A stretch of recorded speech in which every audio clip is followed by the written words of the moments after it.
Right. The kid had a great year. We don't have cap space, so I mean, honestly, to keep him, we'd have to trade 3 guys or 2 guys, and then you deplete your team more, and then the following year we're in it even more. So it just didn't fit. He's the most honest general manager in my life watching Minnesota sports, Billy Guerin. Well, there's just no BS. He just like his quote. Just tells the truth. There's no crap. There's no BS. He doesn't. The fundamental thing I love about him is he doesn't care what you think, and so he tells you what he thinks. Because he's confident that he's right. Yeah. Even though he might not always be right. But yeah. I mean, can you imagine the spin on, the Fiala trade from, I don't know, Bill Smith back in the day or something? It'd be all the spin about how we looked at this and that. I love this. Bill Smith, quick story, and then we'll get into what will the Wild do next year on this Reckless Speculation Thursday. Mackie and Judd. Reckless speculation. I remember when I covered the Twins beat from 2010 through 2013, there was like the tail end of the Bill Smith era and then Terry Ryan 2.0. And I was at the winter meetings in 2011. It was 2010 because it would have been December of 2010 going into the 2011 offseason. And Nishioka was on the verge of signing with the Twins, and there's all this Japanese media in the lobby and stuff. And the Twins there was some other rumors about other players they might sign, and he was playing it very close to the vest. So it's me, Lavelli, Neal, Kelsey Smith, and I think Kelly Thazier from MLB.com. Just the 4 of us in the Twins team suite inside the whatever, like the Disney, the Dolphin Hotel and Resort or something down in Orlando. And he's not giving us, my dog is very sensitive to this story too. Yeah. Anyways, long story short, he wouldn't give us any information on anything. It's like, dude, we traveled down here. You were literally sitting in your hotel suite. Can you give us something? Right. And so finally Lavelle says, hey, that AA pitcher that you had, that first round pick from a few years ago, is he going to be a starter or a reliever next year? And Bill Smith peeling the label off of his water bottle to avoid making eye contact. He goes, I'm not going to give you guys that information. Like, what? It's just, who cares? It's sports. Driven by insecurity at its finest. Yeah. Yeah. And that's what Bill Guerin doesn't have. He doesn't care what you think, which is awesome, and he is secure in his decision. Yes. Yeah. And so, yes, it's such a breath of fresh air because you realize Bill Guerin exposes one simple thing. How many of these guys are trying to fake it? Yeah. No, it's true. Because when you can't answer questions, you're not that important. It's not government secrets. Yes. You're faking it. And you're trying to fake it. I love his answer. He's like, yeah, Fiala's a really good player, but we're not going to sign him for $7.5-8 million a year on, what was it, a 7-year contract extension? Yeah. And then have to punt on a couple other players. So I guess the question for the room here for the Judd's Hockey Show crew is, what do they do now? They just traded one of the most productive, they're probably their second most productive offensive player on the team. And he did disappear in the playoffs. So they didn't exactly trade Mario Lemieux in his prime here. I think they kind of traded Jason Zucker 2.0. But that's productivity that has to be replaced. So what is next for them as the hockey offseason also opens up shortly here? So just quickly, Fiala is a superior player, in my opinion, to Jason. Jason was good, but Kevin, at his best, is a special player. But all of that being said, and Wild fans don't like this, but it's the truth, is this. The Wild made deadline deals this year because they weren't cap-stricken, and they had a chance to go for it. Now, it fell woefully short. It didn't work. We'll all admit that. It was disappointing. But they went out and got Flower. They went out and got a defenseman. They went out and got a tough guy because they had the room. And they're like, screw it. We're going to make an effort to try to win now. And it didn't work.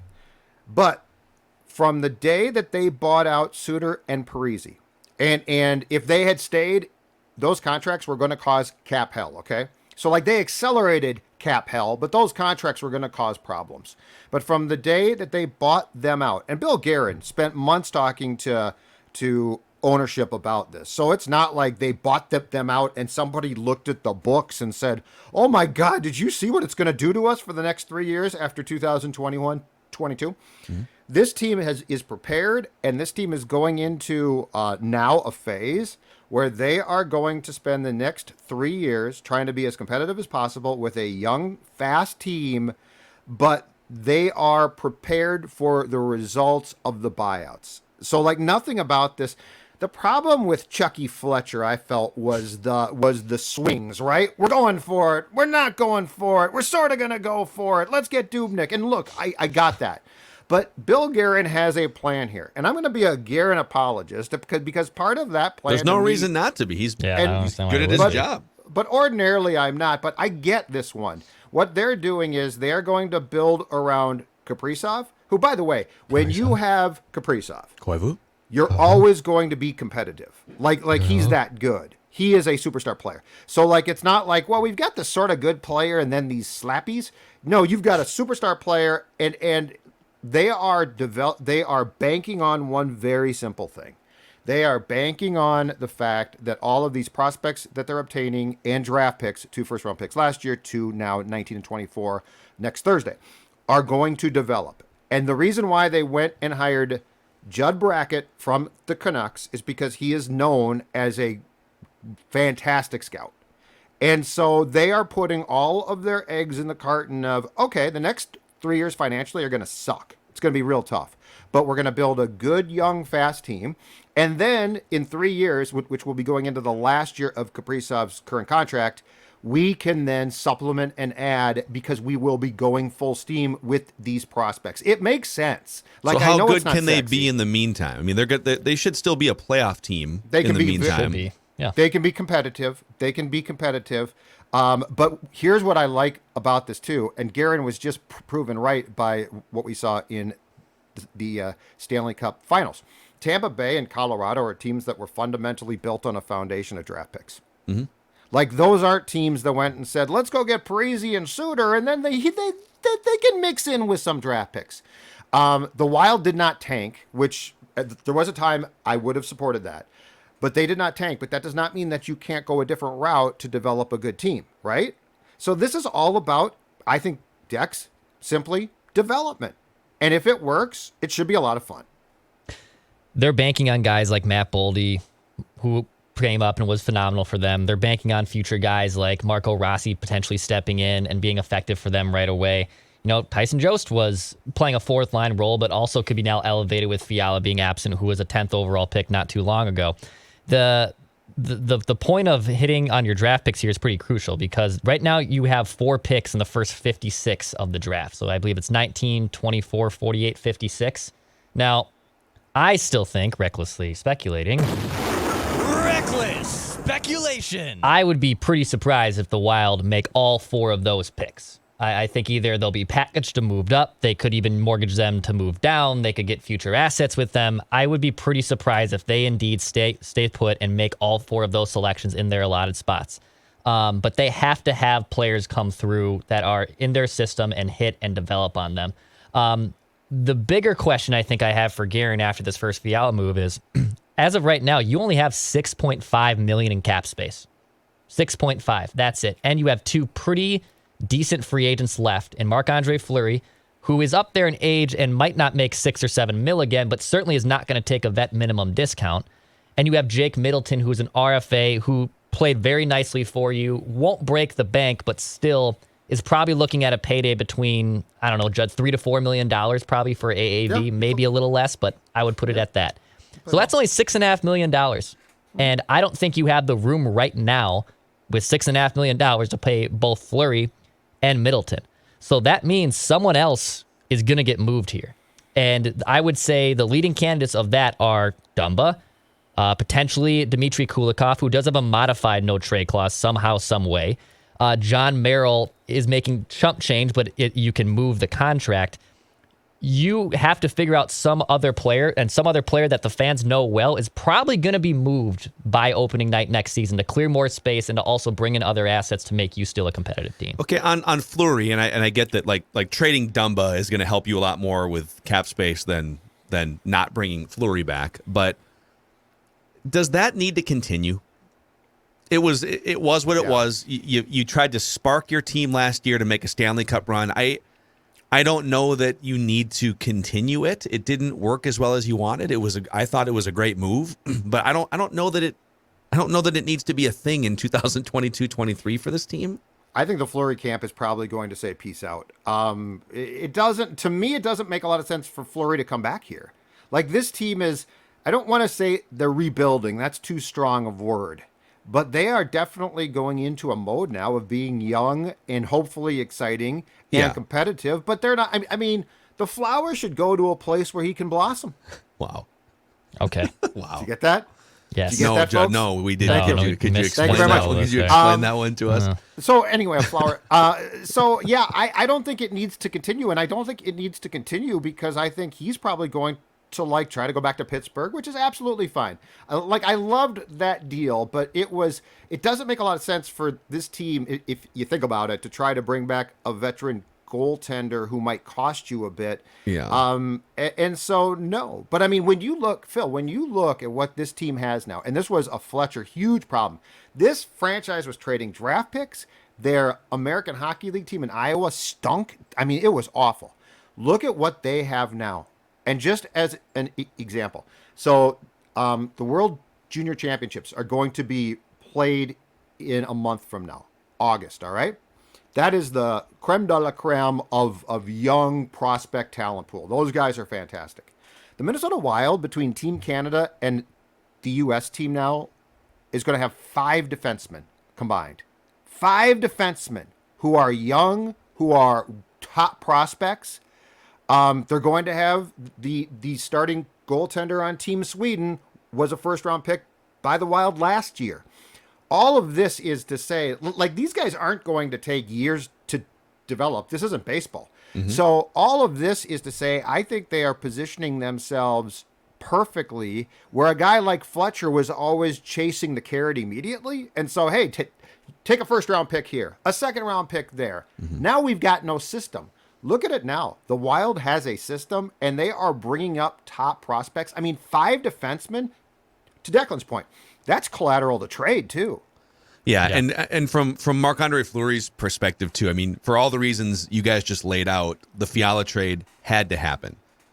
And it makes sense, and it ideally would be advantageous 2-3 years down the road for the Wild. But if you're a 38-year-old or whatever, what is he, 38, 39-year-old goalie? Yeah, he's near 40. Call him 38 years old. From your perspective, they just traded a guy who put up 85 points and 33 goals, who's in the prime of his career. Like they subtracted from the productivity of this current team. Another question I have for you guys is, Matt Boldy came in, wound up playing about half the season, and in the half season that he played was one of the probably 5 or 6 most productive players on the team. So, the Timberwolves are over here talking about how, hey, they're kind of throwing out little warning signs to the fan base that we might not do a lot, so don't get mad at us. We're going to kick the tires on a DeJounte Murray here, and we definitely had conversations about Rudy Gobert, so we're open to it, but just know that if we don't make a big move, we still think we can take a huge step forward because we got these dudes all under the age of 24, Jaden McDaniels and Anthony Edwards and Jalen Noel. That's going to be how we take a step forward. How good can Matt Boldy be at age 21 going into a second season, and how much does he help fill productivity lost by Kevin Fiala? Well, you're not going to replace Fiala's 85 points with just Matt Boldy. It just won't happen. And look, Boldy was great. 39 points in 47 games. If you mapped out his production over 82 games, that's a 68-point pace, which is still a very good season for a guy who's only 20, going into his age 21-year-old season. But it's probably going to be more of a committee to replace Fiala's production. So that's Boldy. That's Tyson Jost. That's maybe even a player that we don't know about yet. Could be a Marco Rossi. Could be Adam Beckman. It's going to be a player by committee. You won't replace Fiala's production individually with another individual production player. But this is a conundrum that they also have to face because Fiala kind of got unlocked when Boldy was there, and Boldy definitely benefited from playing with Fiala. So even though Boldy had a nice rookie season with 15 goals and 39 points in 47 games, you also still have to make sure you're not playing with just some slappy either. But the Wild are banking that it's a by committee approach that they can replace Fiala. And I would say Boldy is the guy that they're banking on to be the number one guy of that group to help replace his production. This might sound harsh, but I also don't think that they care. Like, we're all like, who's going to replace Kevin's production next season? Yeah. I don't think they care. Here's why. The 2023 draft is loaded, supposedly, right? So let's say the Wild takes a step back. Hell, let's say they miss the playoffs. Guess what you got? A higher draft pick. There is a very good case to be made here that they are banking on the fact that so that's 2 first-round picks in 2021, 2 more this year now, and let's say you're not that good. Like, let's say you just take a step back.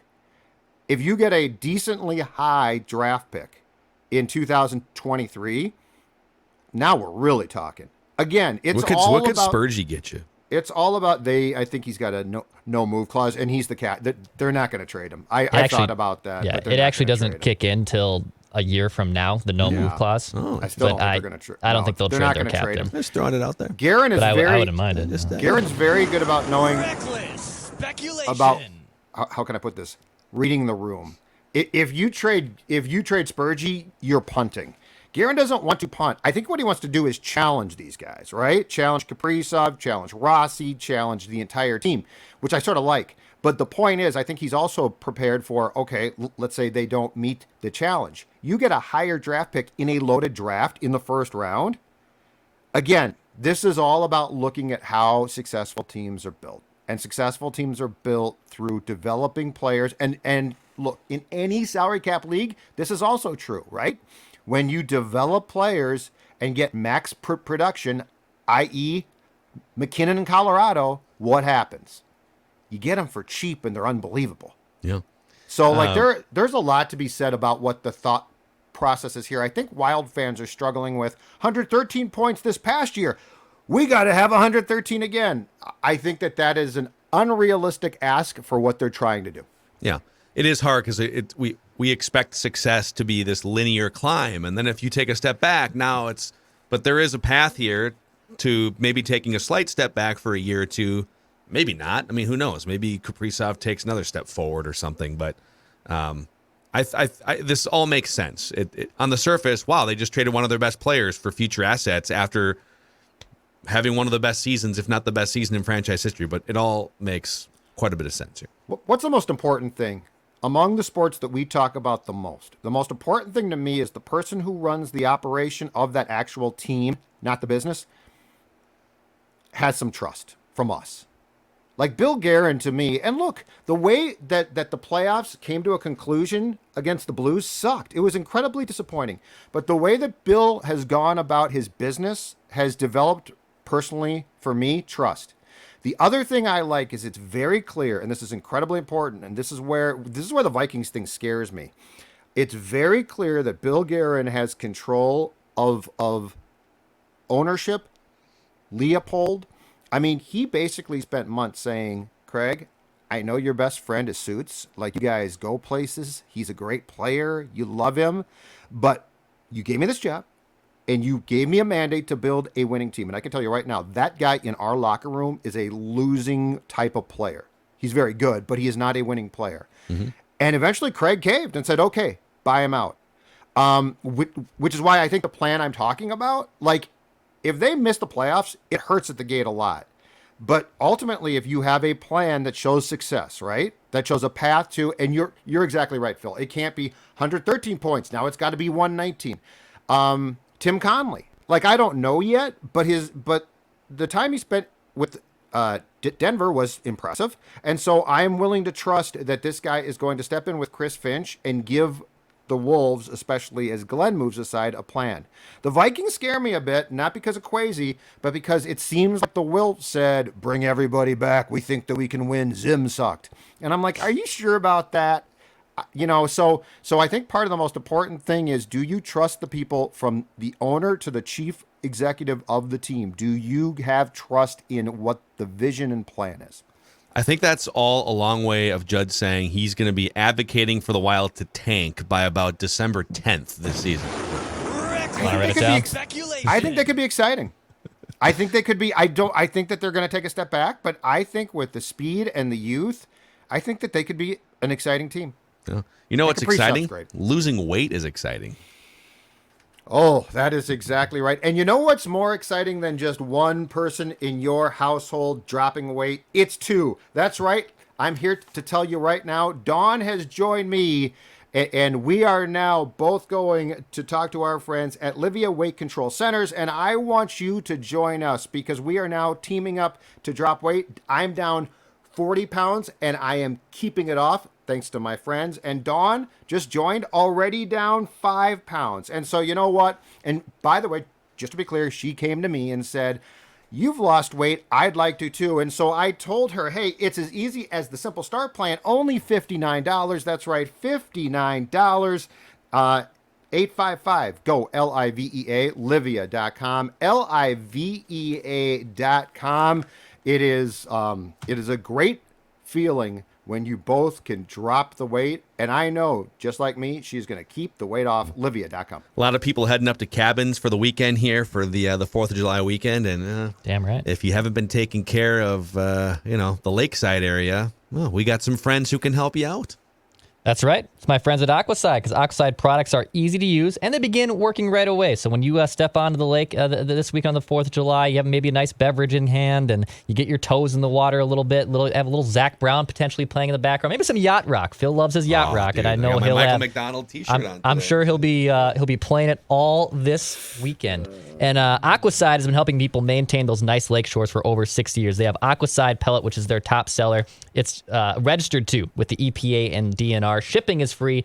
Go check them out in the Twin Cities at White Bear Lake, or go to aquaside.com to learn more. Aquaside.com to learn more. All right, boys, it is time every Thursday for Declan to go back into the Twitter archives and make fun of us for some of the dumb things that we've tweeted, or maybe the overly emotional, lacking in foresight things that we've tweeted. It's old tweets exposed here on Mackie and Judd. So I told you guys on Tuesday that I had a Norv Turner edition of old tweets exposed locked in after we were doing the pecking order of surprise exits and firings in Minnesota sports. Well, I actually have to put that on pause. We can probably even use it for next Thursday because we got Emilio Pagan takes to get to. Oh, gosh. Oh, no. So let's self-report here. Oh, no. Phil Mackey. This is an excellent trade for the Twins. I can explain. They trade 1 year of Taylor Rogers, free agent after 22, and a depth outfielder, Brent Rooker, for 3 years of Chris Paddock, big upside, 2 years of Emilio Pagan, lights out in 2019, and for the first 5 months of last season. This morning, I tweeted, "Is this one of the worst trades in Twins history?" Yeah. So, in fairness, I did not know the elbow situation with Chris Paddock when I tweeted this. Okay, Yeah. I just saw, hey, they traded for Chris Paddock.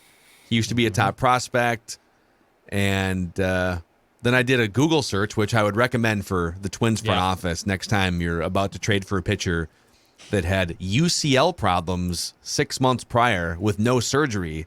That equals ticking time bomb, as the Twins found out. And the Mets had told the Padres, go away. We're not taking him. Correct. Because So, he was like, about to undergo Tommy John surgery. I know. So, listen, I think I might win. I don't know if you guys can top that.